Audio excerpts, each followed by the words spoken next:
Here we are, live. And we are live and direct from Honolulu. Welcome to M3 Power Collabs. I am your host, Mike Dillard, where we talk about mindset matters most. Today's special guest host, all the way from California.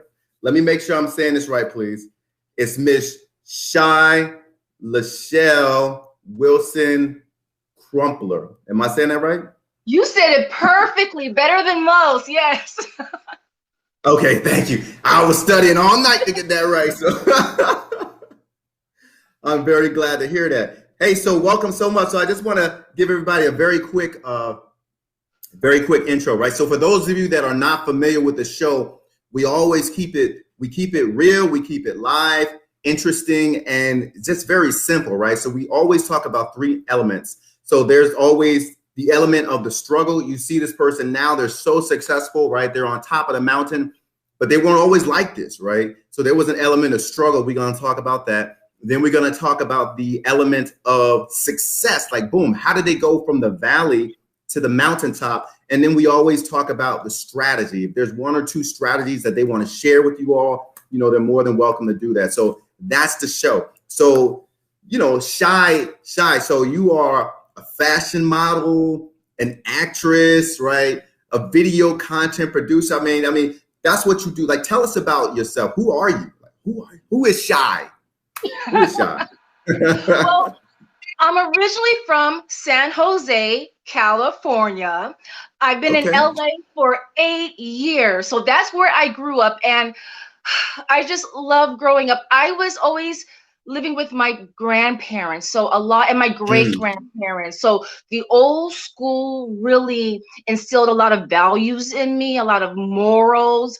Right. That's why I love old music, Chubby Checker, Jackie Wilson, a little bit of jazz, Ella Fitzgerald, because I was influenced by my great uncles and aunties, grandparents, great grandparents. So that's a lot of things I grew up around as a little girl, and I was blessed to have my great grandparents in my life until I was 15 years old. Oh wow! So I was really, really blessed, and and because of that, I started speaking Spanish. I speak Spanish. I'm learning how to speak Tagalog. Oh yeah, I remember you telling me that, and I was like, you do kind of, honestly, you kind of look like you're, you could be mixed with some, I don't know if it's Cuban or Brazilian, but you do look like you have that in you. So I'm not surprised. Do people think they expect you to speak Spanish? A lot of times in San Jose and in LA, a lot of people say South American, Brazilian, but what they don't know is that actually my preschool teachers, I was in preschool around 2.5 years old, and they really took time with me. Yeah, when you're a sponge. And they really took time with me. So my parents said I would come home speaking Spanish and singing songs. And they said I developed an accent, and they loved it. They welcomed it. But they couldn't help me any further because my parents don't speak Spanish. So so I kind of lost it. But throughout the years, my friends, my teachers in high school, college, working in the working world, and a lot of my jobs, and my apartment manager right now, I speak Spanish with them to keep it up. I know how to write as well. Oh wow, okay, that's important. That's really important. So you said you're learning Tagalog too, right? So I mean, that's Filipino. That's a Filipino dialect. So okay, any words you want to say? Let's hear a word or two. Yes. I'll put you on the spot here. All right, let's hear it. I'm glad you asked. Well, first it's mahal kita. Okay. And that means I love you. I love you. Ah, okay. Ma'am, we just met. It's universal. And then there's salama, which means thank you. Okay, I remember that. I went to the Philippines before. I do remember that. And mabuti, which means good. Got it. Okay, so wow. Okay, so you're obviously highly intelligent. You did the fashion model thing. Boom, you're doing the actress. You're making the videos, the slamming videos. You speak multiple languages, right? So, I mean, so what we're gonna do now is we see you, right? We see you in all your glory now, right? But you weren't always like this, right? So let's take us back to a moment, like when you were in the struggle, like you was going through it. You didn't know how you was gonna make it out. Things was rough, and maybe it even helped partially define who you are right now and kind of what you're doing right now. Okay, so boom, I turn it over to you. You got it. Yes, there was one time, and that would be when I was transitioning from San Jose to Los Angeles. I won the IMT competition with my talent managers in San Francisco, which landed me in Los Angeles. So that was wonderful. And okay, I got my job. I got a job a month later, found one. So boom, okay, we got it. However, there was a process of screening for my new job. So basically, I had 7 days to move to Los Angeles. Wow, that sounds like a lot of stuff to move, and I mean, you're packing your whole life up to move in 7 days. That's a short time. Yes. Well, what happened is I had a 1-bedroom apartment, so I had to put that on hold. I told my manager, but I had to put that on hold. So I took my 4-piece luggage that my parents had just given me for the for the holidays. I put my clothes and what I thought I needed, and from San Jose to LA is about 523 miles. So I drove.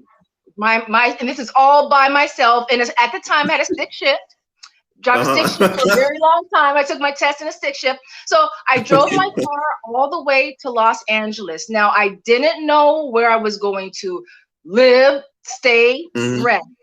So, and this is one thing, I didn't have anyone holding my hand.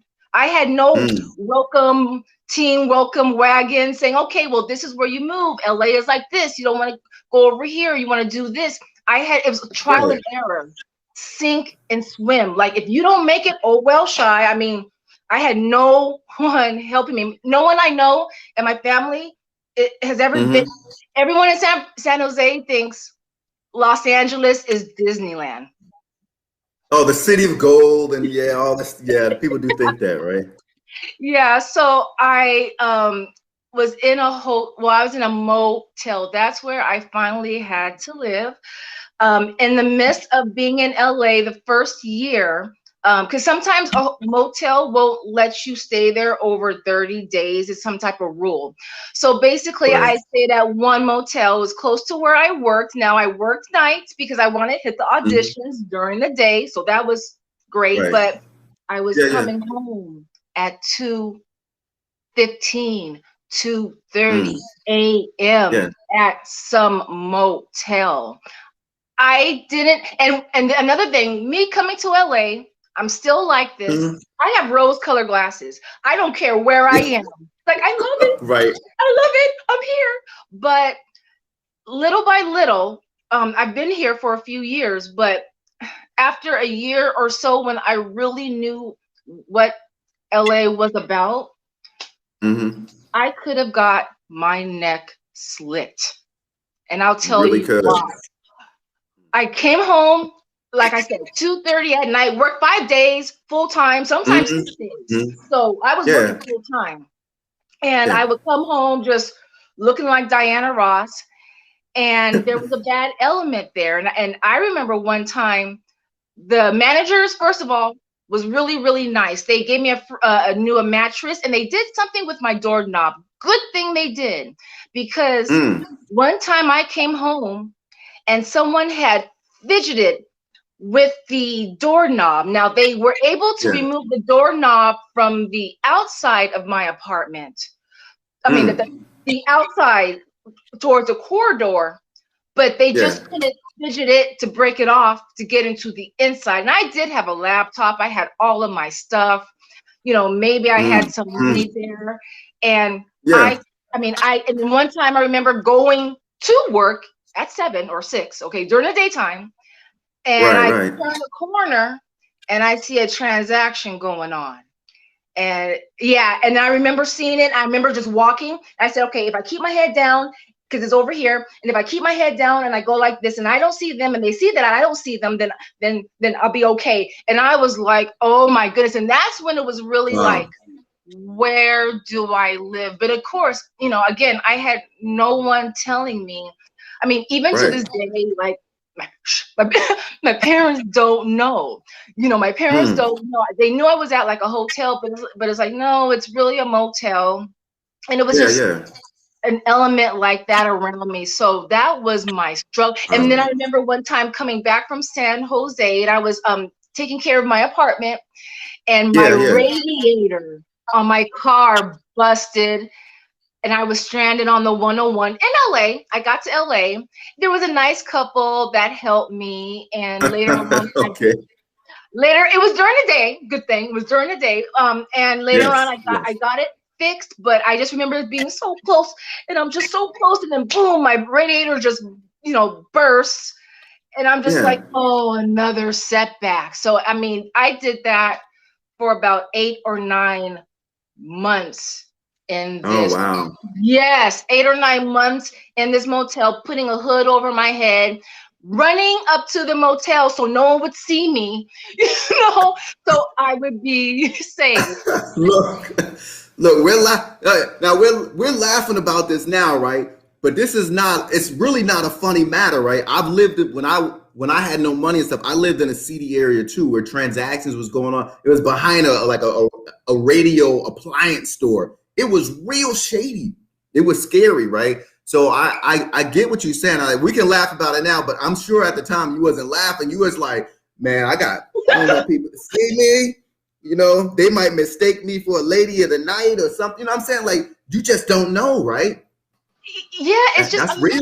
It's crazy, you know. And then I remember one time I was coming from IHOP and I bought myself a steak, you know, because whatever, I was celebrating, whatever. And then I was walking, and then the police stopped me. Yeah. And then they were kind of, hey girl, come over here. So I was kind of like, oh, okay. But of course, you know, I was shy. You know, I'm gonna be the bubbly shy. So I was like, hi, how you doing? You know, and then they asked me a few questions. I'm an actress. And then I remember them saying, you live here? You know, like, this doesn't compute, right? Exactly. So then, you know, so then it started locking. But you know, I just said, okay, you know, this is temporary. This is temporary. And like I said, I was there for about 8 months. I had to settle my old apartment in San Jose. So I would get off of work at 2 a.m. Okay. And if I had to go to San Jose, pack my car, and I would drive to San Jose literally 2 a.m., 3 a.m., 4 a.m. I'm on the I-5, California 33, Gilroy 152.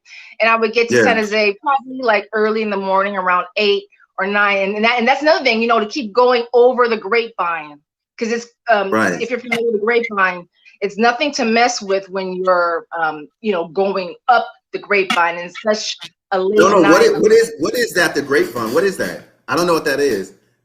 Oh, it is in between LA and Bakersfield, and this is massive, massive hill that everybody has to go up because LA is elevated up, and there's a lot of car crashes. I mean, it's 6 lanes. There's a lot of trucks with cargo, and there's a lot of car crashes when you're going up the grapevine, and it's very dangerous. And let alone you're going up the grapevine at like 2 a.m., 3 a.m. It's really dangerous. So I was going to LA and driving to and from 4 or 5 months, twice a month, until I got everything settled in San Jose.